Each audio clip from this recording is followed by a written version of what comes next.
แบล็กกราวด์ตัวละครทำกันบ้านยังไงกับเรื่องนี้เอาเป็นแบ็กกราวด์ตัวละครก่อนเนาะคือตัวละครแต่ละตัวละครนะคะมันมีการรีเสิร์ชมาบ้างแล้วก็มีไปปรึกษากับนักบำบัดค่ะ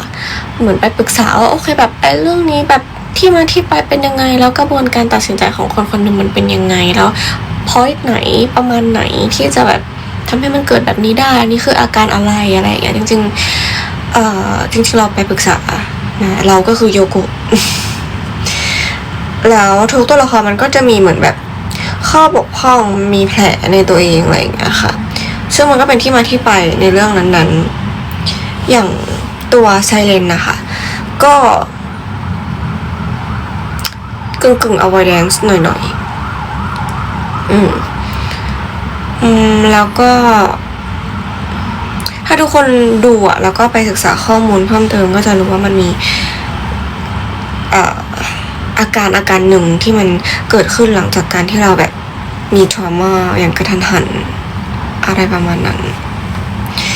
อย่างเดียนาเนี่ยเขาก็เราไม่ได้หาตัวร้ายอย่างนี้ดีกว่าเวลาเราหาคนก็อันนี้คือตัวร้ายหรือเปล่าไม่ใช่นะคะคิดว่าตัวละครทุกตัวเขามีเหตุผลของเขาแล้วเขาก็ไม่ได้คิดว่าเขาร้ายด้วยแต่ว่าเขาคิดแบบกระบวนการคิดเขาอาจจะแปลกจากคนอื่นตรรกะเขาจะเพี้ยนไปจาก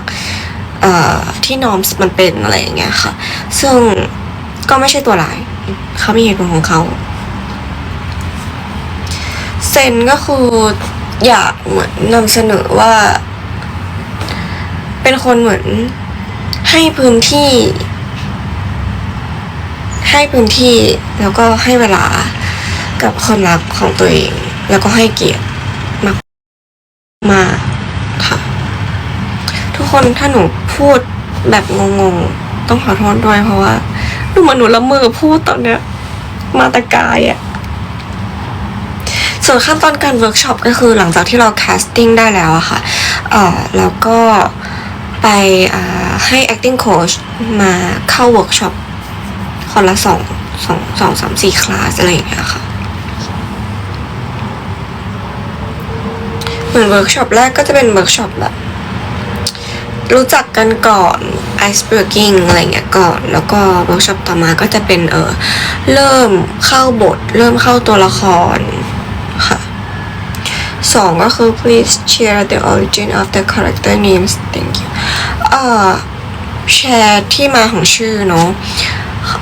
ของไซเลนนะคะตั้งชื่อว่าไซเลนเลยตั้งแต่แรกเพราะว่า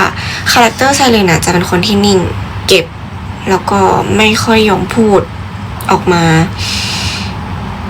อาจจะดูนิ่งคลายอะไรอย่างเงี้ยแต่จริงๆข้างในเขาฟลักชูเอทมากๆเหมือนเสียงไซเรนที่แบบตีโวพี่วอซึ่งมันก็คอนทราสต์กันคือชื่อไซเรนแต่ว่ารอยสักคำว่าเซรีนคือสิ่งที่เขาโหยหาก็คือความสงบความแบบเยือกเย็นความสงบเซรีนคือรอยสัก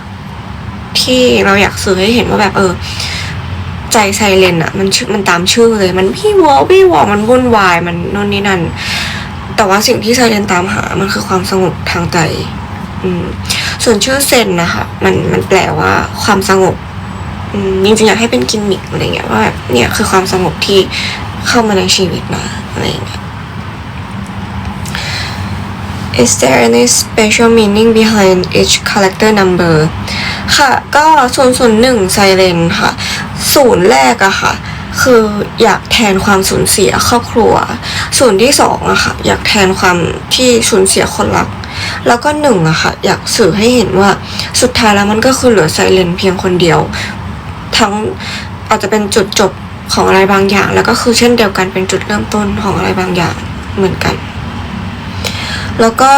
404เดียนาค่ะก็ตามโค้ดปกติที่รู้กัน404 not found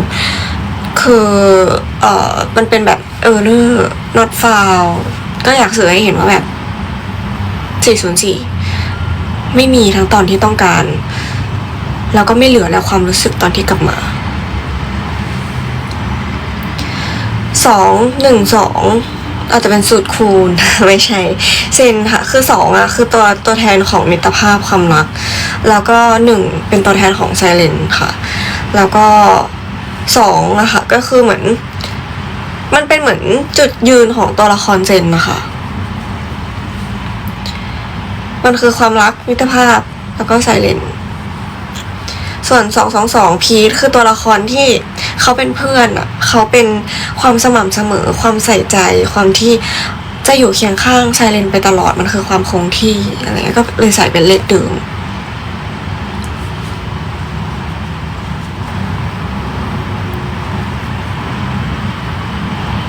What does you could think is the biggest thing she has in common with the character Siren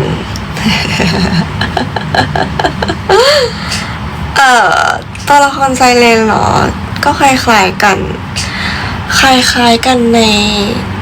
หลายแง่อยู่ค่ะการจัดการกับปัญหาหรือว่าความนิ่งหรือว่าเหมือนเวลาตัดอะไรแล้วก็ตัดเลยอ่ะเหมือนพอไซเลนเขารู้กับโยรู้ว่าอะไรที่มันไม่ไหวแล้วหรือท็อกซิกมากๆหรือแบบอะไรที่เรารู้สึกว่าเราไม่ได้มีค่ากับสิ่งนั้นอะเราก็ไม่จำเป็นจะต้องไปให้ค่ากับสิ่งนั้นแล้วมันสามารถตัดได้ที่แปลว่าแบบตัดชุบอะคือหลายๆคนก็อาจจะบอก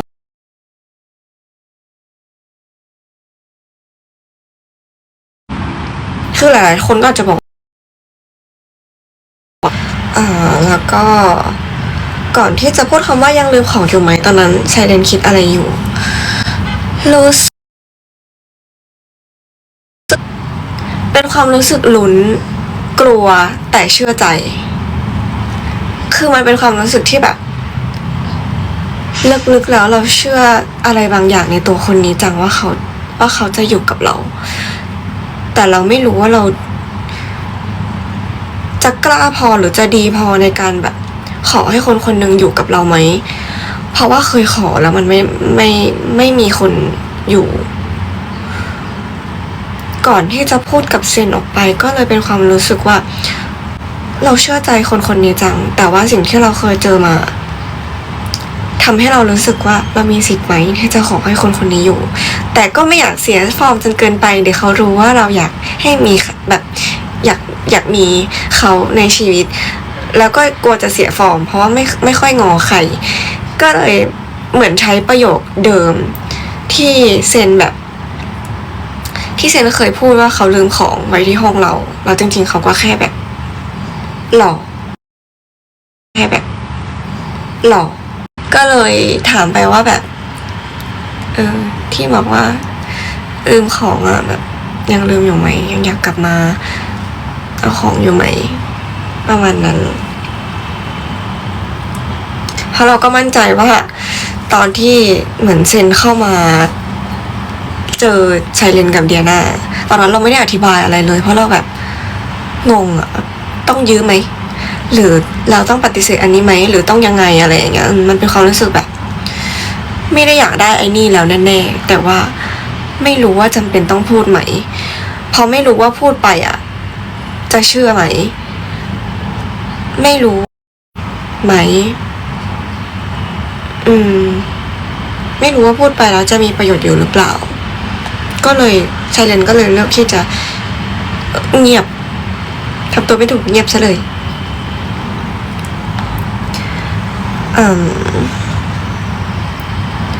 What emotion were the hardest to convey while playing silent คิดว่าเป็นซีนที่เดียน่ากลับมาเพราะว่าตอนนั้นอะรู้สึกมันโดนแบบบีบคอคือตอนเล่นอะถ้าในบีไฮน่าจะไม่ได้ตัดไม่มั่นใจว่ามีฉากนั้นไหมที่เราแบบนั่งเนี่ยแล้วก็อาจจะมีแบบในช็อตบีไฮที่เรานั่งอยู่เนี่ยแล้วเราแบบอยู่อย่างเงี้ย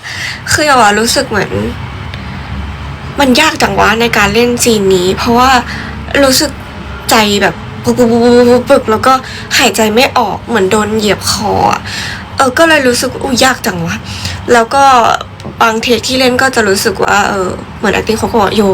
มันเหมือนมันนิ่งไปเลยอะคิดว่าเราน่าจะชัดดาวตัวเองเหมือนแบบพอเจอความรู้สึกที่ extreme มากๆอะตัวละครหรือตัวเราด้วยแหละเลือกที่จะคัดความรู้สึกโดยการนิ่งไปเลย ก็เลยกลายเป็นว่าเอาไงดีนะอยู่ดีก็แบบเหมือนแบบไม่รู้สึกเลยอะไรอย่างเงี้ยก็เลยรู้สึกว่าเป็นสิ่งที่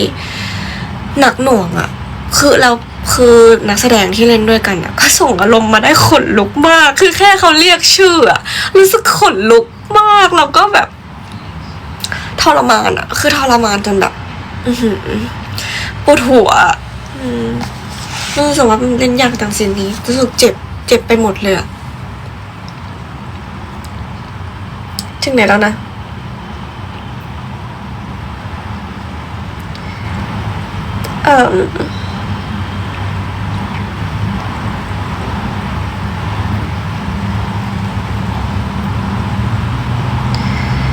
อะไรที่ทำให้ตัดสินใจเลือกทำสตอรี่นี้แบบอะไรที่เป็น first idea หรือ emotional ที่มัน spark the concept of the film ตอนแรกมันมีหลายเรื่องมากที่อยากทำก็ไม่รู้ทำไมเหมือนกันที่เป็นเรื่องนี้เหมือนมันชัดที่สุดตอนแรกเขียนหลายเรื่องหลายดราฟมากร้องไห้เยอะมากเพราะว่าไม่รู้ว่าทำได้ดีพอหรือยังแล้วไม่รู้ว่าเรื่องนี้เอามาทำจะสนุกไหมแล้วพอลองแต่งไปแต่งมาทำไปเรื่อยๆก็รู้สึกว่าก็ต้องเป็นเรื่องนี้แหละที่จะสื่อความเป็นตัวเราได้มากที่สุดขนาดแบบน้องๆอะไรอย่างเงี้ยน้องๆในค่ายเดิมก็มาพูดแบบพี่โออันเนี้ยโคตรพี่โอเลยดูออกเลยว่าแบบทั้งโทนภาพเนื้อเรื่องหรือคำพูดอะไรเงี้ยวันนี้ก็ไปคุยกับผู้ใหญ่มาเขาก็บอกเฮ้ยโยแบบหนังโยแบบโคตรเป็นโยเลย รู้สึกว่าคำพูดอะไรเงี้ยเหมือนโยเลยอะไรเงี้ยก็ใช่สิก็เป็นคนเขียนเหมือนแบบพูดน้อยแต่ว่าพูดแบบต้องตีความอีกทีหนึ่งอะบางคนก็คิดว่าแบบตอนแรกยังเข้าใจว่ามันจะดูยากไปไหมคนจะเข้าใจไหมแต่กลายเป็นว่าสุดท้ายแล้วอะยังมานั่งคิดว่าจะทำให้ใครดู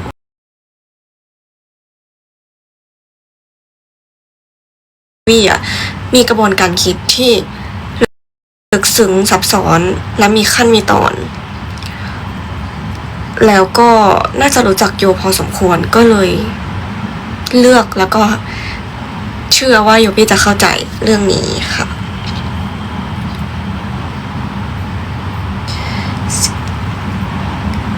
It is clear to me that being a director, producer, actress are different responsibility. That's what it's like being involved in the entire process and being the one in charge. Which one did you enjoy the most? Which one felt the most stressful? How do you manage the responsibility of each role without it affecting the others? It's quite hard แบบยากมากคำถามนี้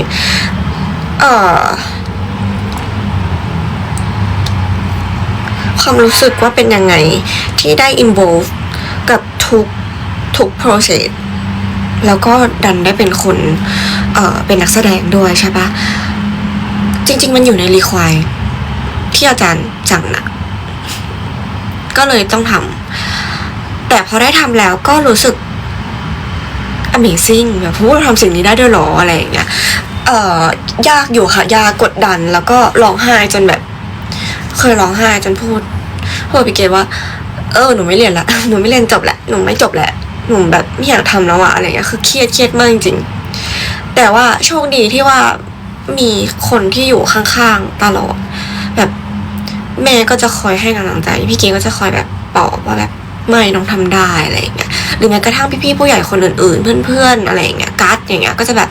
โยทำได้แบบเกิดมาไม่เคยเห็นใครแบบไม่เคยเชื่อมั่นในตัวใครเท่านี้มาก่อนอะไรคือเหมือนทุกคนแบบส่ง positive energy ให้มากๆจนบางวันที่เราไม่เชื่อในตัวเองแต่ว่าแบบกลัวของตัวเองในการกลัวที่จะแบบจะขอความช่วยเหลือกลัวที่จะถามว่าคนนี้ยังอยากอยู่กับเราไหมอะไรอย่างเงี้ยดูเติบโตค่ะเริ่มพูดมากขึ้นอะไรอย่างเงี้ย ซึ่งจริงๆตอนจบอะมันไม่ใช่จบปลายปิดนะมันไม่ได้บอกว่าเขารักกันหรือว่าเป็นแฟนกันนะคือมันจบปลายเปิดคือเขาก็แค่เหมือนแบบแบบยังอยากมีคนนี้อยู่ในชีวิตนะมันก็ไม่ได้จบแบบว่าเป็นแฟนกันอะคือรู้สึกทุกความสัมพันธ์มันก็เป็นได้หลายแบบอะ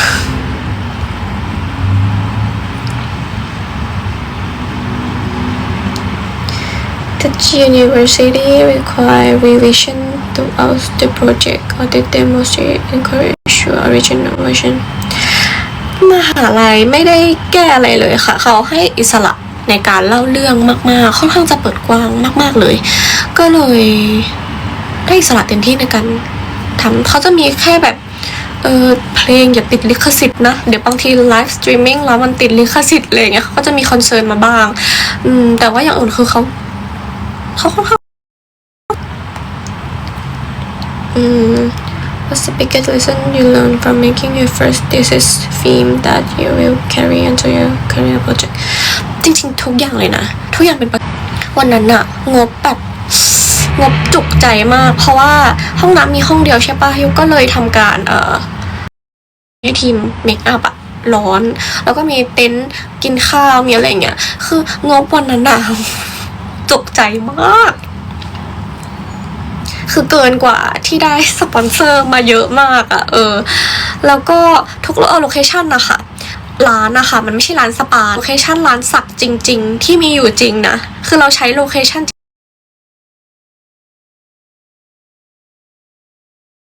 อยู่จริงนะคือเราใช้โลเคชั่นจริงอาจจะแค่ดูมีเทสมากไปหน่อยเท่านั้นเองคนเลยเข้าใจผิดว่าเป็นร้านสปาหรือเปล่าแต่ว่าก็แล้วแต่เทสคนอะ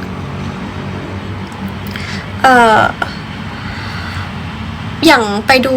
ที่เครดิตอะค่ะก็คือช่างสักสอนสักจริงๆแล้วก็สักจริงๆลองไปดูได้มีคนใช้แบบโลเคชั่นนี้ค่อนข้างก็เยอะอยู่นะ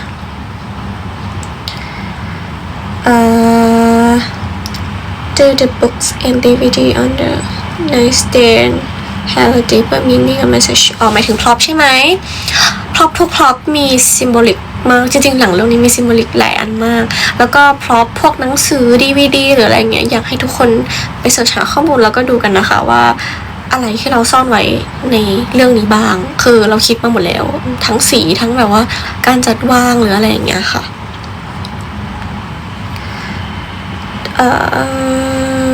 หนังสือมันจะมีเรื่องอันนึงนะจดไว้อยู่เขามี By Your Name เนาะแล้วก็เยอะอะทุกคนสามารถไปแบบซูมดูได้ Beautiful Things เนี่ยซึ่งอยากให้ทุกคนลองตีความดู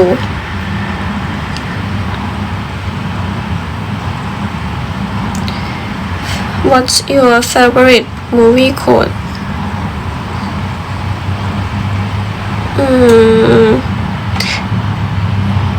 favorite หรอคิดก่อนนะจริงๆก็แอบชอบประโยคหนึ่งที่ไซเลนตอบกับเดียนาว่าแบบแล้วนี่ขอหรอเหมือนเป็นความรู้สึกของตัวละครที่แบบได้ตอบสักทีอะไรอย่างเงี้ยว่าแบบแบบคือเขาพูดว่าฉันทำดีกับเธอมาหลายวันแล้วนะใช่คำว่าหลายวันแล้วนะตอนแรกนั่งคิดมันเมคเซนส์เนี่ยนะโยโกะหลายวันคนบ้ามันจะแบบหลายวันแล้วแบบจะนี่แต่มันมีอยู่จริงนะก็แบบหลายวันแล้วนะหรอนี่ขอหรอขอบคุณนะขอบคุณที่ทำในสิ่งที่ไม่ได้ขอแล้วก็อีกอันนึงก็คือที่บอกว่าแต่เราไม่ได้อยู่ตรงนี้แล้วนี่ไงคือเหมือนตัวไซเลนพูดว่าแบบรู้ไหมว่าวันที่เขาต้องการมากๆอะแต่เธอกับแบบไม่อยู่อะ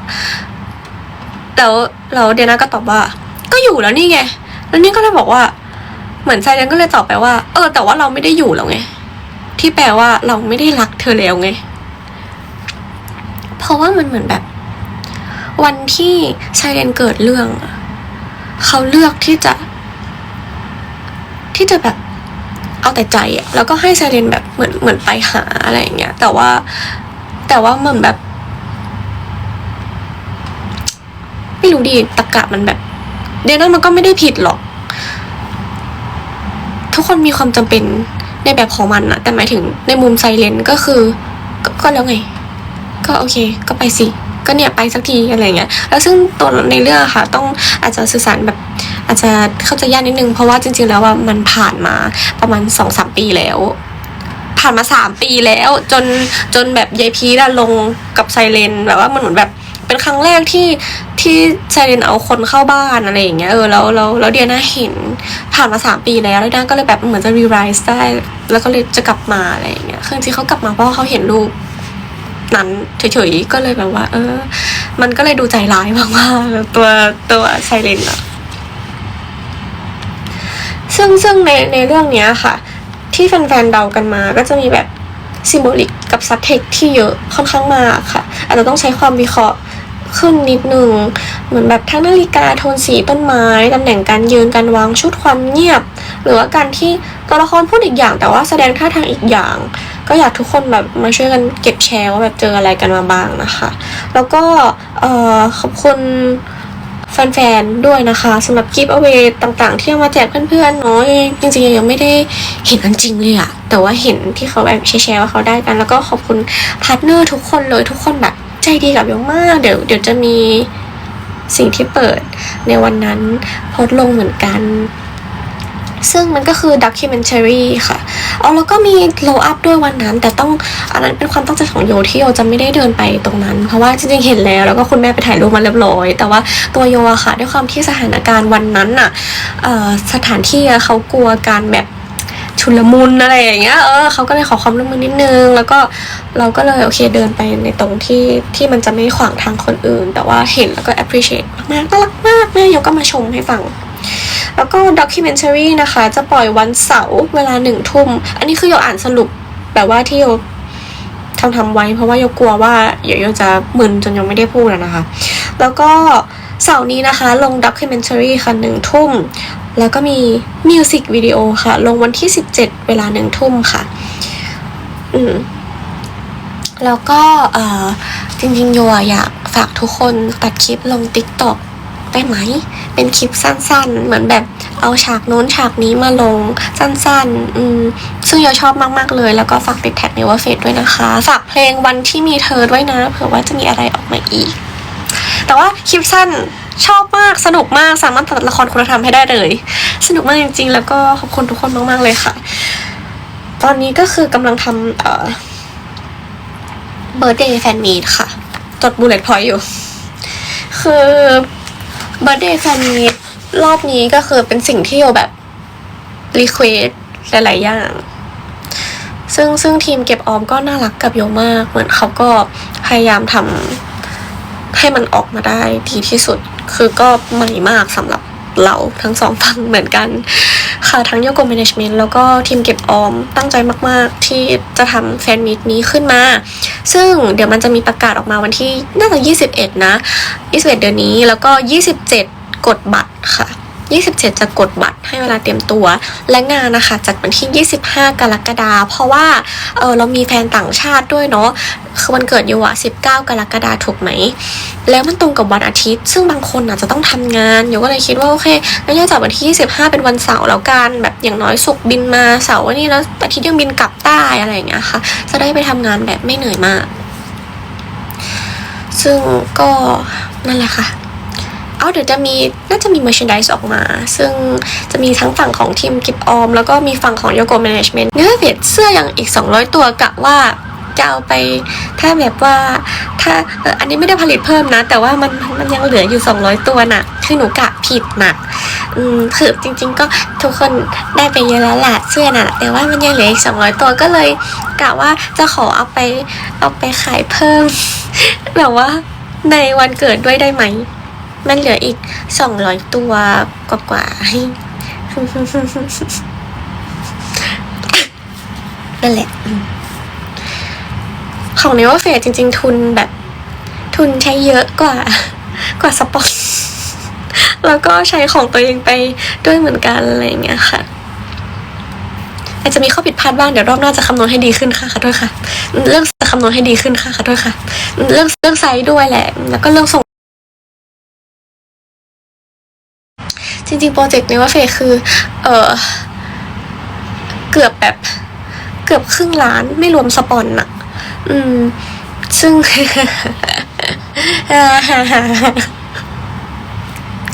ค่อนข้างจะจุกเลยล่ะ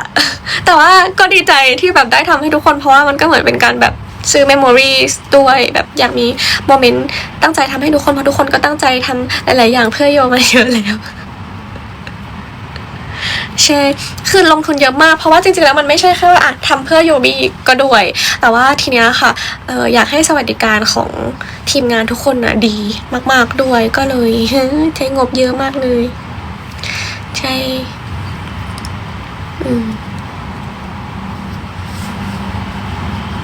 มันเป็นหนักแบบหนักจริงๆตอนแรกอะมันเป็นหนักวันที่เป็นโลร้านสักหนักมากนะวันนั้นอะแล้วก็ทีมไฟเราก็ใช้ทีมไฟจริงกล้องก็ใช้ทีมกล้องจริงกล้องแบบถ่ายหนังจริงถ่ายไฟก็ไฟจริงอะไรอย่างเงี้ยค่ะไฟใหญ่เซตใหญ่แล้วก็วันแฟนมีนะคะใช้ทีมโปรเฟชชั่นอลหมดเลยเพื่อให้มันไม่เกิดปัญหาอะไรเยอะก็เลย นั่นแหละ คือกลัวทุกคนร้อนด้วยแหละวันนั้นอะแต่ก็ถือว่าเป็นการฝึกค่ะฝึกในการคำนวณให้ดีขึ้น แต่ว่ารอบนี้ถือว่าเป็นของขวัญให้เยอะบีค่ะซึ่งตอนนี้ยังไม่ได้กินข้าวเลยเพราะว่าทำหลายอย่างคือวันนี้ทำหลายอย่างมากแบบว่าถ่ายโปสเตอร์แฟนมีตแล้วก็ทำบางอย่างแล้วก็ทำบางอย่างแล้วก็ทำบางอย่างแล้วก็มาไลฟ์ใช่ซึ่งบอกไม่ได้กะว่าเดี๋ยวอีกแป๊บนึงจะไปทานข้าวแล้วอ๋อแล้วก็ 18 นี้เจอกันนะคะ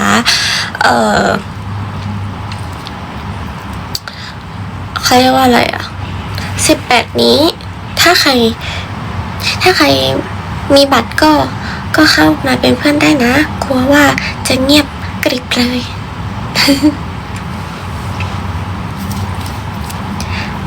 แล้วก็20 MCM ค่ะ MCM คืออันนั้นคือได้กระเป๋าด้วยนะทุกคนคือทุกคนเลือกกระเป๋าตามที่ทุกคนชอบได้แล้วก็ได้มาทำเค้กด้วยกันมาหากันได้นะคือเพิ่งรู้ว่าวันนั้นมันตรงกับวันสำคัญของมามีที่จีนด้วยใจแป้วเลยคิดเลยแม่ผมมาไม่ได้แล้วหรออย่างเงี้ยก็รู้สึกผิดมากเลยที่แบบว่าไม่ได้ดูให้ดีอะไรอย่างเงี้ยค่ะก็เสียใจนิดนึงแปลว่ามันเป็นวันสำคัญของเขาด้วยอะไรเงี้ยแต่ก็จะทำให้เต็มที่แบบขอโทษด้วยจริงๆด้วยคิวหลายๆอย่างมันสถานที่อีกอะไรเงี้ยมันลงได้วันนั้นจริงๆแล้วก็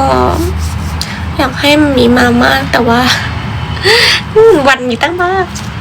ดันมาได้วันที่แบบมันมีไม่ว่างกันแต่ไม่เป็นไรก็แต่มันมีคนไทยก็มาหนีใช่ไหมจะมีทั้งเค้กมีทั้งอะไรด้วยแล้วก็ยอดอะไรนั่นแหละก็แต่พลร้อยแบบอะไรเงี้ยแต่ว่าหลักๆแล้วคือกดจะไปทำเค้กกับทุกคนค่ะ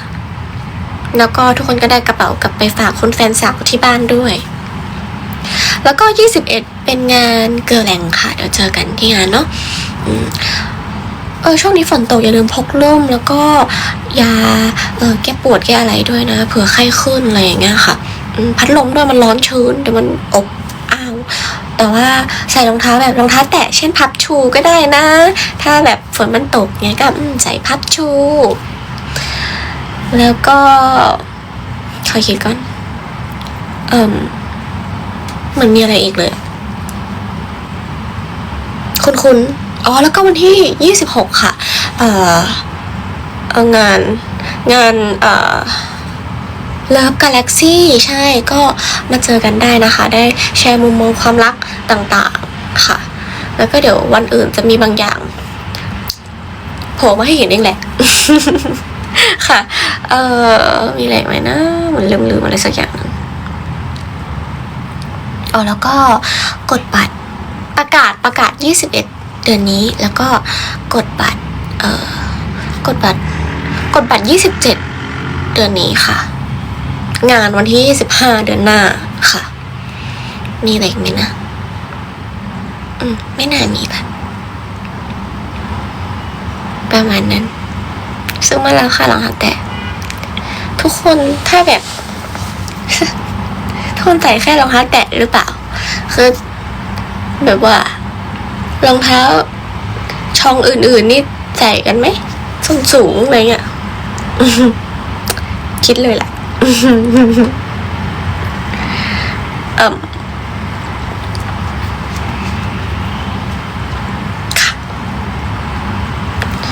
ช่วงนี้ชุกชุม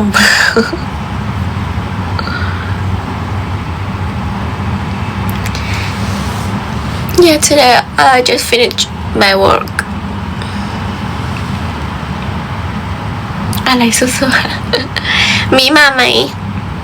มาหรือเปล่า20นิ้ว on 20 MCM you got special moment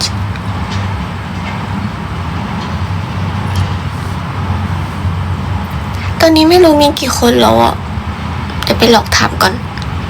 ไปทำเค้กจริงเหรอมาได้เหรอดีใจมากเลยคือตอนแรกที่บอกว่าตรงกับวันหยุดแบบสำคัญของที่จีนใช่ไหมใจแป้วเลยนั่งคิดเลยมีไหมเนาะคือปกติเราจะรู้สึกว่ามันมีมาแน่ พอบอกตรงปุ๊บจบเลย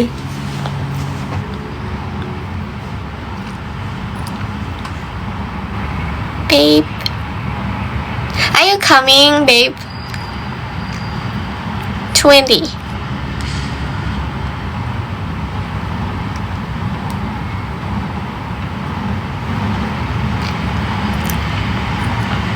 sure oh really 可以来啦真的吗你咋的真的我等你了他自己不讲好想你了可以来吗我怕没有住了但是我知道了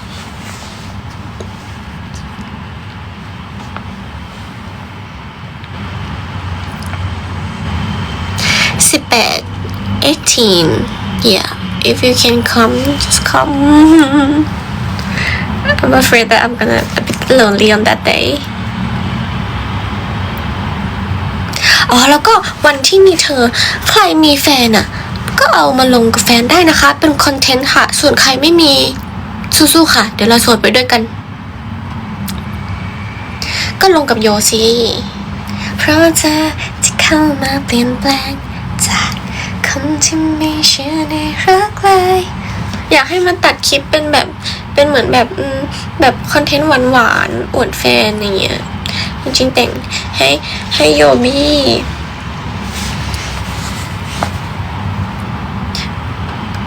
มีคนบอกว่ารู้ไหมตั้งแต่นั่งมาโยโกะพูดถึงแต่โยบี้โยก็เลยนั่งคิดว่าหรอไม่รู้ตัวเลยเหมือนแบบตอนนั้นไปคานส์มั้งแล้วคนก็บอกว่าตั้งแต่ฟังมาหัวโยดูมีแต่โยบี้เนาะโยก็เลยบอกว่าหรอไม่รู้ตัวเลยอะจนคนทักอะก็เลยรู้สึกว่าก็จริงแหละชีวิตเราแม่งก็มีแต่เขาอะมีแต่พวกแบบพวกเขาอะก็คือพวกเธอนั่นแหละที่ดูอยู่ก็คือโยบี้เหมือนแบบนานเท่าไหร่แล้วนะที่เราคิดถึงแต่เขาอะไรอย่างเงี้ยแบบบ้าจริงนี่ใจเป็นอะไรนะเนี่ยทำไมเราหยุดยิ้มไม่ได้ล่ะ Love you yes I love you too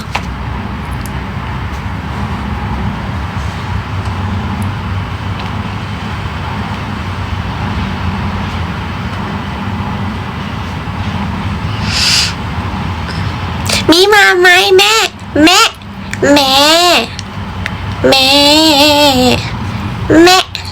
มาไหม20ถ้ามาจะเรียกพี่ทีหนึ่งก็ได้จะเรียกพี่ทีหนึ่งสัญญาว่าจะเรียกพี่ทีหนึ่งแม่ช่วงนี้แม่ไม่ค่อยไลฟ์เลยสนุกมากนั่งดูแฟนคลับลงคลิปไลฟ์นู่นทำนี่บางทีแบบหลับแบบบางทีแบบง่วงนอนแล้วมันหลับไม่ได้อะแบบหลับยากอะก็เปิดดู โยบี้ไลฟ์บ้างดูคลิปโยบี้แล้วหลับขอบเลยหนูจะเรียกพี่ทีนึงแม่อยู่ไหมแม่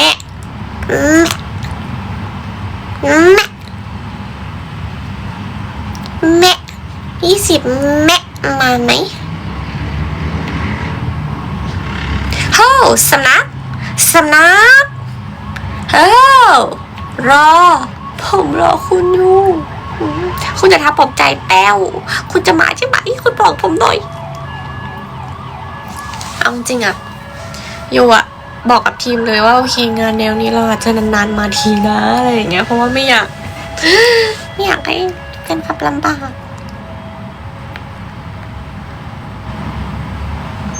แม่หายไปเลยอะแม่ผมหายไปแล้วอะอย่าบ่อยไม่บ่อยอันเนี้ยเป็นสิ่งที่จริงจะไม่รับเลยด้วยจะไม่รับเลย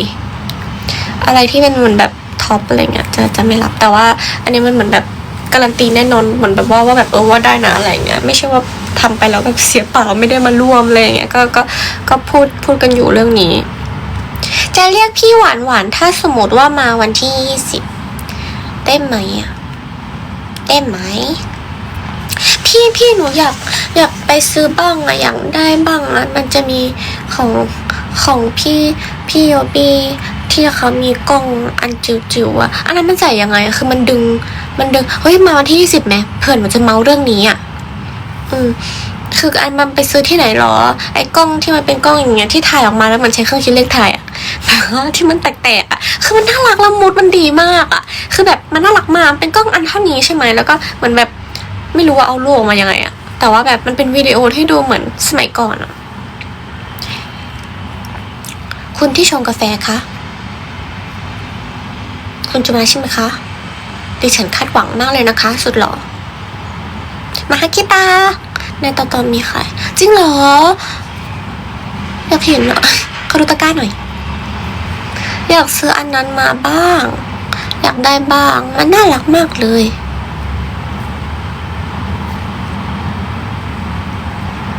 คือตอนนี้โยอยากซื้อกล้องที่มันเป็นแบบกล้องโปรแต่ว่าพี่ไข่ดาวเบรกไว้บอกว่าทำงานก่อนใช้เงินเยอะแล้ว อยากได้แบบอะไรนะที่มันเป็นอะไรนะ Fuji X5 ป่ะทุกคนใช้เป็นบ้างมีใครเคยใช้บ้าง T5 จำไม่ได้อะแต่ว่าใครเคยใช้บ้างทุกคนมันใช้ดีไหม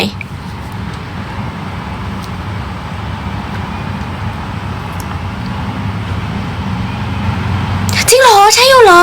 เป็นไงคะมันดีไหมหรือว่าซื้อรุ่นอื่นดีกว่าโอ้หมอดาสวัสดีค่ะเจอกันนะคะหมอดา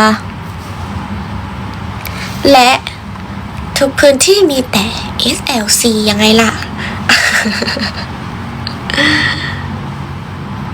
ช่วงนี้หน้าโทรมๆค่ะจะวันเกิดหนูแล้วนะหมอดาต้องไปทำสวยที่ SLC ก่อน ถึงจะเตรียมพร้อมกับแฟนมิตรวันเกิดนะคะ The same birthday oh really happy birthday เอาวันนี้นี่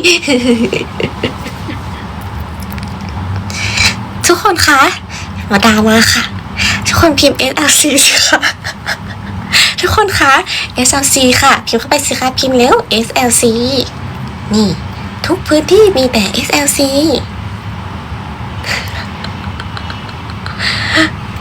ถ้าเราอยากใส่รองเท้าแตะนุ่มๆเราต้องลองพับชูค่ะถ้าเราอยากฉีดน้ำหอมตอนนี้เกลือแรงเป็นสิ่งที่น่าสนใจหรืออยากสะพายกระเป๋าสักใบ MCM เข้าได้นะคะตอนนี้น่ารักมากเลยค่ะ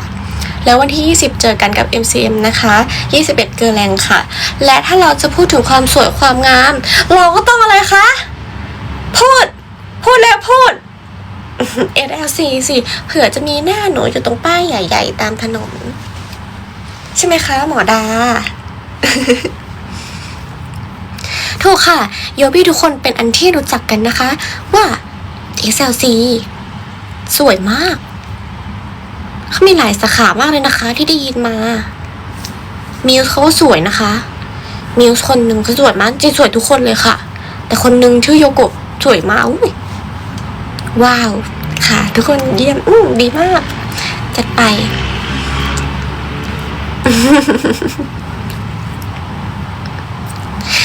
แล้วช่วงนี้หน้าฝนด้วยใส่พับชู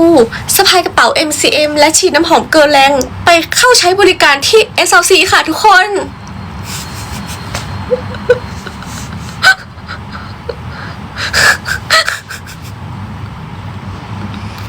ป้าไปซื้อเค้กมาเป่าดีกว่า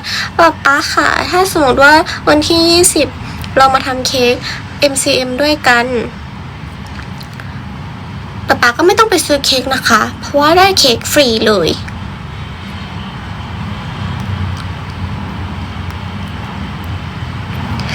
จริงๆหนูอยากให้ทั้งป้ากับมัมมี่กับตีเลยมาทำเค้ก MCM ด้วยกันได้ทั้งกระเป๋าได้ทั้งเค้กและสเปเชียลโมเมนต์สุดพิเศษกับลูกน้อยหนูจะนั่งจับเค้กทำนี้เลยค่ะหนูก็อยากให้ทั้งแต่ดีและมัมมี่ของหนูมาร่วมทำเค้กฝึกกล้ามเนื้อมัดเล็กของหนูให้มัมมี่กับแต่ดีเห็นพัฒนาการกล้ามเนื้อมัดเล็กของหนูค่ะกำลังฝึกจับทำเค้กเลยอะค่ะแบบจับทำเค้กเลยใช่ค่ะใช่คือถ้ามีดีและมัมมี่อยู่ด้วยกันคือคงจะเป็นทุกอย่างที่ใฝ่ฝันอะจริงค่ะถูกค่ะและพี่แมวแก๊งแมวถ้ามีแมวก็ต้องมีโยโกะถูกไหมคะเพราะฉะนั้นแล้วเราจะมาแต่งเค้กด้วยกันในวันที่20ถูกไหมคะทุกคนแต่ดีขายหลอดไฟแป๊บเดียวแต่จิก็ได้เค้ก2 ก้อนเลยถ้ามีแต่ดีก็ต้องมีหมามีต้องมีนะถ้าไม่มี2 คนอยู่ด้วยกันอ่ะมันก็จะไม่ใช่เป็นคู่กันฟ้าดินแยกเราเท่าไรไม่ขาดพบชาติรักเราห่างกันไม่ได้แต่ดีจะแยกกับมัมมี่หรอคะทำใจไม่ได้แล้วนะคะ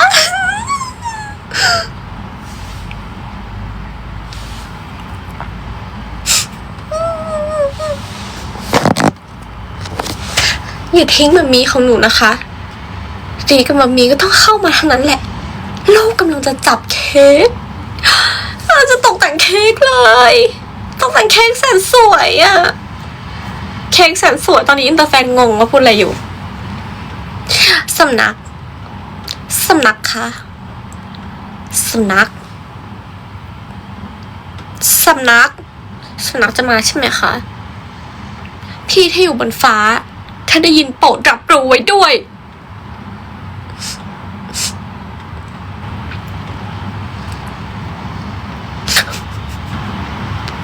พี่แมวก่อนหน้านี้อาจจะมีการ long distance เกิดขึ้นแต่ตอนนี้ความรักของเรามันใกล้แล้วนะคะมันใกล้กันมากขึ้นแล้วก่อนหน้านี้มันอาจจะเป็นแผ่นดินที่แยกเราออกจากกันแต่ตอนนี้เราอยู่แผ่นดินเดียวกันแล้วนะคะเพราะฉะนั้นอะมาแต่งเค้กด้วยกันเถอะได้โปรดเถอะได้โปรดมาที่ประเทศของฉันโอ้ทารกโอ้น้ำผึ้งสำนักค่ะเธอค่ะไม่มีอยู่เป็นคนเลือกกิจกรรมนี้แหละแต่งเค้กอะเพราะว่าคิดแหละปั้นเซรามิกอาจจะไม่ไหวหรือถ้าจะวาดรูปเคยเห็นโยบี้วาดรูปแหละเลยบอกอาจจะยังค่ะขอเป็นแต่งเค้กแทนได้ไหมคะไม่มีมาไหมแล้วเธอเลือก20ไม่มีเขาจะไม่ขออ้อนวอนอะไรเธออีกเขาจะไม่คอมเพลนเรื่องเธอใช้เครื่องคิดเลขถ่ายเขาแต่ว่าเธอช่วยมาเจอกันได้ไหมเขาจะไม่บ่นเธอเรื่องกินอาหารแมวอีกต่อไป ผมจะไม่บ่นคุณเรื่องคุณกินแมวเลียในครั้งนั้น ผมยังจำได้ดีอ๋ออีกเรื่องหนึ่งค่ะทุกคนสำหรับแฟนๆนะคะที่ได้รับผลกระทบทางภัยธรรมชาตินะคะเหตุแผ่นดินไหวก็รู้สึกอยากขอให้ทุกคนร่วมเป็นกำลังใจให้ทุกๆคนด้วยนะคะขอให้ยูบีปลอดภัยนะคะยูบีที่ฟิลิปปินส์ hope you guys safe and I'm here beside you guys okay I hope everything can be like the situation can be better yeah I'm here for you guys pray for you guys I hope you're doing well and safe love you Mahakita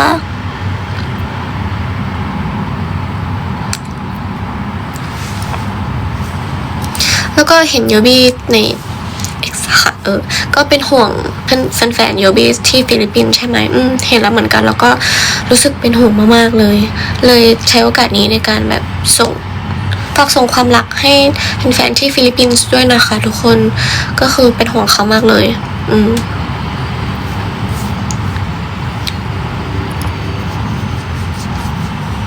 Hello เวียดนามจริงๆมันก็เป็นอีกสิ่งหนึ่งที่รู้สึกอยากเห็นแหละให้คอมมูนิตี้ของเรามีความห่วงใยอ่อนโยนเป็นบ้านที่ปลอดภัยให้กันและกันเหมือนที่เราเคยแบบให้สัมภาษณ์ไปแล้ว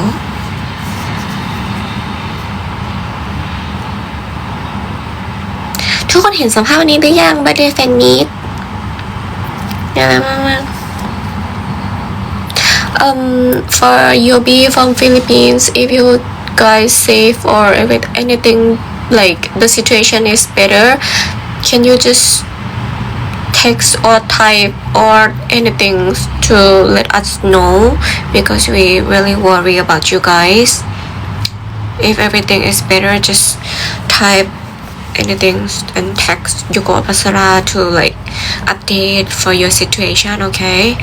we really like worry about you guys